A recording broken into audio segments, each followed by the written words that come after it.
حدیث قدسی، توصیه اخلاقی به عبادت و توشه آخرت.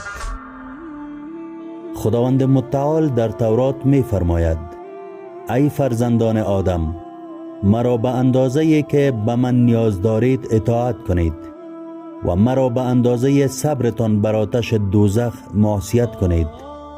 برای دنیا به اندازه‌ای که در آن می مانید کار کنید و برای آخرت به اندازه‌ای که در آن می مانید توشه بردارید.